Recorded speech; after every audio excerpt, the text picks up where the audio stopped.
TDP Chandrababu గారు తరపున సిద్ధార్థ లూథ్రా గారు వారి వాదన వినిపించారు. చాలా సుశీలంగా జడ్జి గారు కూడా ఆవిడకున్న డౌట్స్ ఏవైతే ఉన్నాయో అన్ని ఇరుపక్షాలని అడిగారు. కానీ ప్రాసిక్యూషన్ వారు కొన్ని సమాధానాలు చెప్పలేకపోయారు. వాళ్ళు అటువైపు వాళ్ళు ప్రాసిక్యూషన్ అవును పోలీస్ వారు సిఐడి తరపున వాదించిన అడ్వకేట్స్ బాబు గారి మీద ఏదైతే అభియోగం మోపుతున్నారో ఆ అభియోగం సంబంధించిన ఆరోపణల్ని మీరు ఇచ్చిన రిమాండ్ రిపోర్ట్లో ఎక్కడుంది అని చెప్పి అడిగారు, చూపించమని అడిగారు. బట్ సిఐడి తరపున వాదించిన లాయర్లు అభియోగాల్ని చూపించలేకపోయారు. అట్లాగే అగ్రిమెంట్ అనేది సిమెంట్స్ కంపెనీకి జరిగిన అగ్రిమెంట్ని ఏ పేజీలో ఉంది, ఎవరి మధ్య జరిగింది ఏంటనేది రిమాండ్ రిపోర్ట్లో ఉన్న అగ్రిమెంట్స్ని కోర్టు వారికి చూపించారు. బాబు గారి తరఫున వాదించిన లాయర్లందరూ చాలా గట్టి నమ్మకంతో ఉన్నారు. మన వైపు చాలా పాజిటివ్ విధంగా మన వైపు న్యాయం జరిగిద్దని ఆశిస్తున్నారు. కాసేపట్లో ఆర్డర్స్ బయటకు వస్తాయి. ఏమి ఉండొచ్చు మీ అనలైజేషన్? మా అనలైజేషన్ బాబు గారు బయటకు వస్తారు, బయటకు వస్తారు. బెయిల్ కాదు, రిమాండ్ రిజెక్ట్ అవుతుంది.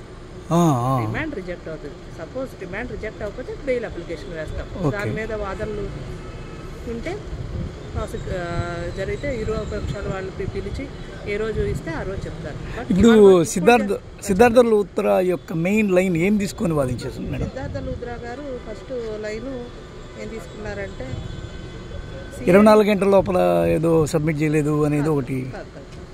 ఏం తీసుకున్నారంటే సిఐడి వారు ఫస్ట్ గవర్నర్ గారు పర్మిషన్ తీసుకోవాలి. ఓకే. పీసీ యాక్ట్ అమెండ్మెంట్ ప్రకారం 2018 అమెండ్మెంట్ యాక్ట్ ప్రకారం prior arrest of the ex CM they have to take prior permission, not protocol, they have to take permission from the governor. Okay okay. The prosecution వాళ్ళు ఏం చెప్తున్నారంటే 2017లో నేరం జరిగింది, 2018లో amendment జరిగింది కాబట్టి తీసుకోవాల్సిన అవసరం లేదన్నారు. కానీ 2021లో ఎఫ్ఐఆర్ ఫైల్ చేశారు. సో తీసుకోవాలని చెప్పి సిద్ధార్థ లూథ్రా గారు చెప్తున్నారు. అప్పుడు జడ్జి గారు పోస్ట్ చేశారు ఏంటంటే ఎఫ్ఐఆర్ ఎప్పుడు కట్టారు అని అడిగారు. ఎఫ్ఐఆర్ 2021లో కట్టారని చెప్పి సిద్ధార్థ లూథ్రా గారు క్లియర్గా చెప్పారు. ఆ రోజున నుంచి 21 నుంచి 23 వరకు బాబు గారిని ఎందుకు అరెస్ట్ చేయలేదని కూడా జడ్జి గారు అడగటం జరిగింది. దానికి కూడా సరైన సమాధానం ప్రాసిక్యూషన్ వారు ఇవ్వలేకపోయారు. ఎటువంటి అబ్జెక్షన్ని ఎటువంటి క్వైరీని జడ్జి గారు అడిగినా ప్రాసిక్యూషన్ వారు సరైన సమాధానం చెప్పలేకపోయారు. సో సిద్ధార్థ లూథ్రా గారు చాలా గట్టిగా వాదించారు. ఏదైతే పీసీ అమెండ్మెంట్ యాక్ట్ ప్రకారం కూడా ప్రొసీజర్ ల్యాబ్స్ ఉందని చెప్పారు. అట్లాగే పీసీ యాక్ట్ 409 కూడా పీసీ యాక్ట్ ప్రకారం పర్మిషన్ లేదు. అట్లాగే 409 ఐపీసీ కింద కూడా ఎవరికి ఇంట్రెస్ట్మెంట్ జరిగింది, ఈ అమౌంట్స్ ఏదైతే అలెజెడ్ అమౌంట్స్ 30 crores 60 crores ఏదైతే చెప్తున్నా అలెజెడ్ అమౌంట్స్ ఇంట్రెస్ట్మెంట్ ఎవరికి జరిగింది అనేది, ఏ షెల్ కంపెనీకి జరిగింది అనేది కూడా రిమాండ్ రిపోర్ట్లో కానీ లేదంటే ఎవరైనా స్టేట్మెంట్లో కానీ ఎక్కడా కూడా వాళ్ళు క్లియర్గా చెప్పలేదు. సో రిమాండ్ని రిజెక్ట్ చేయాలి. 2 ఆప్షన్స్ ప్రకారం 409 లేదు కాబట్టి 409 అప్లికబుల్ కాదు కాబట్టి రిమాండ్ రిజెక్ట్ చేయాలి. అట్లాగే గవర్నర్ గారు పర్మిషన్ లేదు కాబట్టి. సో ఈ 2 సెక్షన్స్ మీద సిద్ధార్థ లూథ్రా గారు వాదనలు వినిపించారు.